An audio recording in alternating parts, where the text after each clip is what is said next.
Ассалаумағалейкум ағайындар, мен бүгін Әбілқайыр ханның кесенесіне келдім. Қорым бір жылдай уақыт осы кесенеге келем деп жүріп, бүгін бұйырды. 11 сағат жол жүріп келдік. Ақтөбе қаласынан 600 шақырымның үстіндегі жер. Үлкен керемет қорым. Мына жанына тастар қойған. Мына жерде Мұхтар Мағауиннің сөзін келтіргім келеді. Шынтуайтында егер Бұланты мен Анрақайдағы жеңістер болмаса, қазақ ордасы осыдан 100 жыл бұрынғы мүлде тозып, құрып біткен Ноғай ордасының кебін киері анық еді. Тоқтау көрмеген жоңғар қалмағы енді бірер серпіннен соң Еділ қалмағымен тоғысар еді де, Сарыарқадан айырылған соң қазақтың барар жері басар тау қалмас еді. Хандық садақа халқының өзі құрып кетер еді дейді. Мына Әбілқайыр хан осы қазақтың басына солтүстіктен де, оңтүстіктен де, шығыстан да төнген қауіпті тойтара білген біздің ұлы ханымыз. Бұл кісі Бұланты Анрақайда жоңғарлардайды, солтүстікте қалмақтардайды. Әбілқайыр ханның тарихтағы бағасы өте төмендетілген, бұрмаланған. Оның туғаннан бастап Шыңғыс ұрпағы емес дейді. Біз міне музейге де соқтық, сол жақта оның толық шежіресімен таныстық. Әбілқайырдың өмірінде жасаған ерлігі, оның қасында болған барлық батырлар, Табын Бөкенбай болсын, Тамай Есет болсын, Шақшақ Жәнібек болсын, солардың өмірбаяндарымен таныстық. Тіпті Әбілқайырдың өмірінің соны қазақ тарихында бұрмаланған. Қазақ хандары билік үшін өзара шайқас барысында қаза тапқан, сол билік үшін хандардың арасындағы бақталастықтың зардабын көрген деп. Негізіне келгенде Әбілқайыр ол үлкен саясаткер болып, сол заманда жоңғарлармен соғысты тоқтатып, олармен құдаласып, одақ құруды мақсат еткен. Сонымен қоса оңтүстіктен келатқан қызылбастармен келісім сөздерін жүргізе бастағаннан қауіптенген империяның бұйрығымен қаза тапқан болатын. Дәл осы жерде, Ақтөбеден 650 шақырым жердегі міне қорым арнайы. Мына жерде қасында тағы да сарбаздар жатыр деген әңгіме бар. Көптеген төмпешіктер өздеріңіз көріп тұрғаныңыздай. Және міне Әбілқайырдың өзінің моласы. Мен мына жігіттерге айтқым келеді, охота дейміз, рыбалка дейміз. Өскелең ұрпаққа осындай бабаларымыздың рухына тағзым етуді, салты біздің қазақтың, қазақылықтың белгісі, сонда үйретуді ұмытып кетпеуіміз керек деп ойлаймын. Және осындай жерлерге, тарихи орындарға келіп тұруды да ұмытпау керек деп ойлаймын. Мына қорымның территориясында егерде біз сияқты азанда шығып кеш қайтатын болсаңыздар, сіздерге қонуға мүмкіндік бар. Мына жерде арнайы үй салынған. Осы үйде қонуға болады. Келесіде шаршамай азаннан қайтып өтуге болады. Бұл жерге жалғыз Ақтөбеден емес, көрші өңірлерден, Ресейден де, Өзбекстаннан да қазақтар келіп тұрады. Әбілқайыр ол қазақтың ұлы ханы, ол жалғыз қазақтың емес, Қарақалпақтың, Өзбектің, Башқұрттың 2 рет ханы болған үлкен тұлға екенін біз ұмытпауымыз керек. Тастар жаңа мен оқып бергенімдей, Мұхтар Мағауиннан бөлек мына Әбілқайырдың өзінің сөздері, ғұламалардың Әбілқайыр туралы берген бәрін оқымай қояйын, бір-екеуінен сіздерге өзімді қосып берейін. Жайық өзені кеуіп қалғанша, тіпті ақыр заман келгенше қазақ халқы бұл жерден айырылмайды. Айтқан, істеген, айырылған жоқпыз.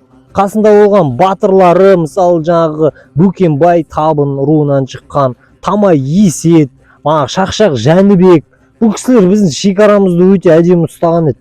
Ал міне құрметті ағайындар, Әбілқайыр ханның кіші жүзге ғана емес, қазақ хандығының аға ханы болғандығы туралы сізге дерек. Ол кіші жүздің де ханы болды, 710-нан 19-ға шейін. 19-дан өмірінің соңына шейін аға хан зираты және зираттың қасына Бопай ханды Орынбордағы топырағына келіп жерлеген екен қасына.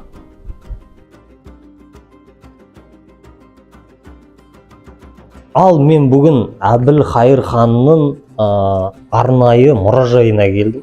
Қаладан 460 шақырым жерде, Ақтөбе қаласынан Толыбай деген ауыл бар.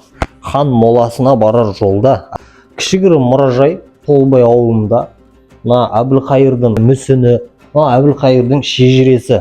Қазақ тарихында Әбілқайырды Чеңгизид емес, Шыңғыс ханның ұрпағы емес деген адамдарға осы шежіреге мән беріп көруге болады. Шыңғыс ханнан бастап Әбілқайырға енді тарихта оны өсеке, кейбір деректерде өсек деп келеді. Сол кісінің ұрпағы екендігі міне дәлелденген ресми шежіре. Мына жағында енді біздің өкінішке орай қазақ тарихының ең алғашқы источниктері деп аламыз ғой, енді Ресей империясының жүргізген жаңағы путешественниктері, офицерлерінің жазып кеткен деректері туралы мәліметтер берілген, Орынбордың мұрағатынан алынған деректер. Мына жерде біздің міне Бұланты, Білеуті өзендерінің аралығындағы мына Аңырақай шайқасы, Майтөбе, Әбілқайырдың сайы дейді, Жамбыл облысы. Картина кітаптары міне. Сонымен қоса міне бізде Табын Бөкенбай қарауылы біздің тарихта шатасады. Көбіне жаңағы басқа Бөкенбай сонымен шатастырады. Бұл Табын руынан шыққан Әбілқайырдың қасында жүрген Табын Бөкенбай батыр бар. Сонымен қоса Тамай Есет көкеұлы осы Әбілқайырдың жанында болған. Джон Кестлдің картиналары бар. Джон Кестл, білесіздер, қазақтың жеріне келіп ең алғашқы Әбілқайырдың епер түсірілген картинасы бар. Соны да ең алғашқы түсіргеніне мынаны үлкейтіп қарайтын болсаңыздар, Бопай ханым ұлы Әділмен дейді, 1736 жылғы картина. Әбілқайыр ханның ұлы Ералы сұлтан дейді. Енді басқа да мына Бопай ханымның портреті өте әдемі. Бүгінгі күні мына Қазақстандағы феминизм дамытушылар, Қазақстандағы әйелдің мәртебесі төмен, ешқашан әйел мойындалынбаған, өте бір төмен саналған дегендерге Бопай ханымның образымен танысуға, сол кісінің өмірбаянымен танысуға, жаңағы Джон Кестлдің салған картинкасы, суреті Әбілқайырдың өздеріңіз көріп отырсыздар. Міне біздің официальный біздің теңгемізде болған Әбілқайырдың әдемі өзінің суреті. Мына жерде тағы да енді жеке мөрі бар екен Әбілқайырдың жеке мөрі бар екен. Ресми копиясы. Мына үш біздің нар тұлғалар: Шақшақ Жәнібек, Тамай Есет, Табын Бөкенбай. Мынау міне бізде Аңырақай шайқасының панорамасы деп айтады. Негізі өте бір қызық көрініс. Осындай кішігірім музейіміз бар. Мына картиналар қатты ұнады, өте әдемі екен. Бопай ханымның картинасы өте әдемі екен. Сосын мына Джон Кестлдің портреттері, суреттері маған жаңа таныс нәрселер болды.